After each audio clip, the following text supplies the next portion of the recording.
Portugal 0, Spain 1. Do you guys believe in poetic justice? Because I sort of do. You know what I mean? The way Portugal won their last game against Croatia left a bitter taste in my mouth. Not gonna lie. I don't like the way they won that game. I don't think they should. Look, they could have won the game, but I don't like the way they won the game. I think there were some dubious decisions in that game that should have not gone against Croatia. I think Portugal. Well, let me just embellish it a bit and say I think the decisions favored Portugal, and the whole Ronaldo narrative of him possibly winning his first ever World Cup and also Portugal's first ever World Cup. And I also spoke about how Ronaldo could be the problem for this team. Will he retire after the World Cup? I don't know if there was news that he's retired or not. I didn't check, but I didn't hear anything about that. But he should retire now, you know? It's a failed dream. You won the Euros, you won the Nations League. The World Cup is just going to be that elusive trophy that you're not going to win, Ronaldo. It's not going to happen. Your best years are behind you.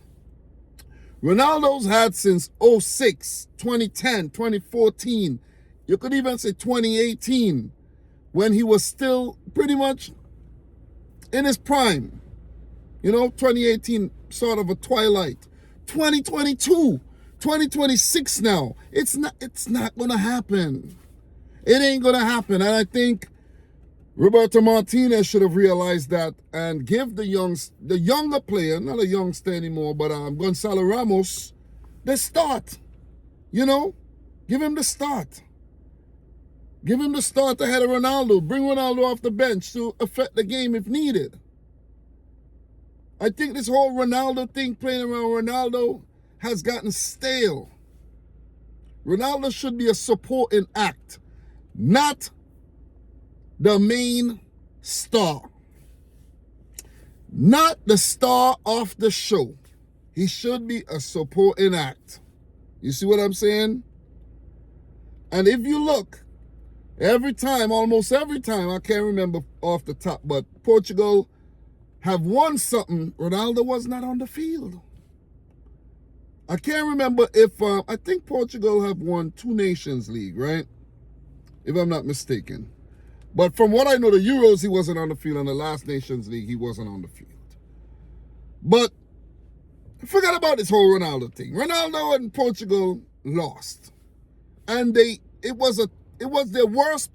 Look, I'm not going to say they played brilliantly during the World Cup, but it was their worst performance of the tournament. Their worst performance. When they needed to bring their A game and take the game to Spain and beat them off the, play them off the park, it was their worst performance. I'm like, what was that? What the hell was that? You watching Bruno Fernandes at this World Cup was horrible.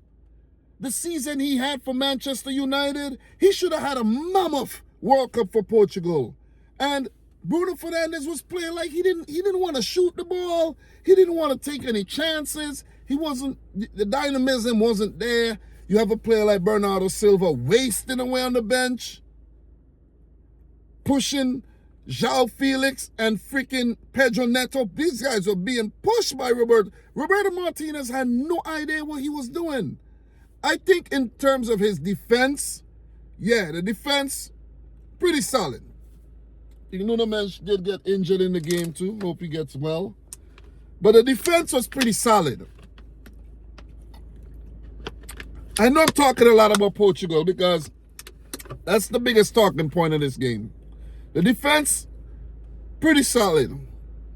But there was something with the midfield where, I don't know, man. It was like, do you play both João Neves and Vitinha along with Bruno Fernandes?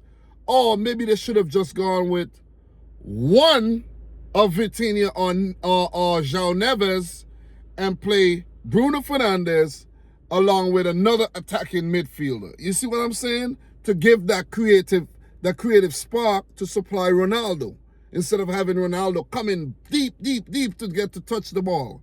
You see what I'm saying?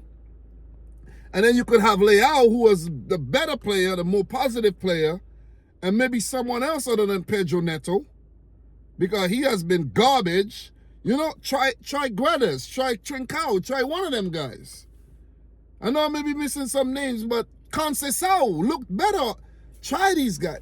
Roberto Martinez, listen, he be having some of the best teams and not being able to do anything with them. Look at Belgium, and now look at freaking Portugal. He should get sacked. He should get sacked big time. It was one of the worst matches of the World Cup in my opinion. It started well with a few chances. You know, Ronaldo had a few shots. You know, it started well, started bright. And then after the first hydration break, it's like the game just petered away. It's like no team wanted to overcommit. There was no real aggression.